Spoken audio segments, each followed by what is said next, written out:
the thing that was on my mind was animal research and this idea that we are willing to do things to animals for the sake of research, that if we did them to humans, we'd say, no, no, that's not ethical. You know, you cannot open their head and remove parts of their brain and see what that does or whatnot. And so I started to ask myself, what is that based on? Is it like, can we come back to soul? Is it that humans have a soul and animals do not have a soul? That's what Rene Descartes said. And that's, in fact, what started all of this animal research was Rene Descartes. Um, but, you know, when you start to ask, what is it that we must possess that makes us worthy of ethical treatment and no other animal possesses that.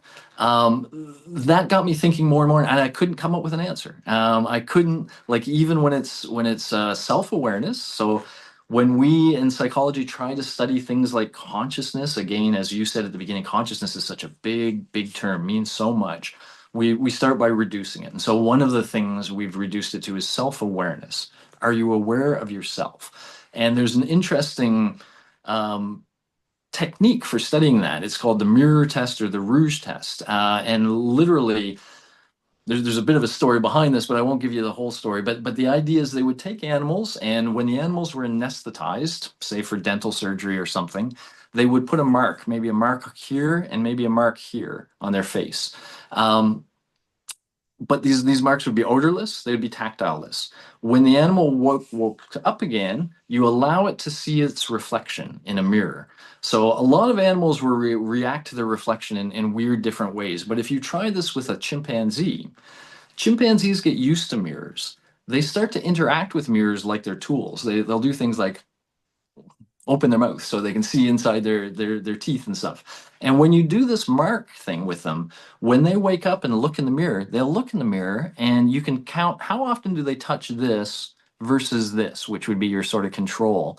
And what you see is they touch this a lot. They literally in there doing like, what the heck is on my face? Which implies they have a sense Mm. of my face, and this is on my face. And so versions of this mirror test have been done with the great apes. By the way, gorillas do not pass, which is interesting. They do not touch the thing, and there's some arguments why, but so many animals do. Birds, elephants, octopus. Certainly, a lot of the whale family, the dolphins, porpoises. There's so many animals that show evidence of some level of self-awareness, where you start to say, I don't know. Are we uniquely self-aware? The scientific data doesn't seem to suggest that. And yet scientists are willing to do something to animals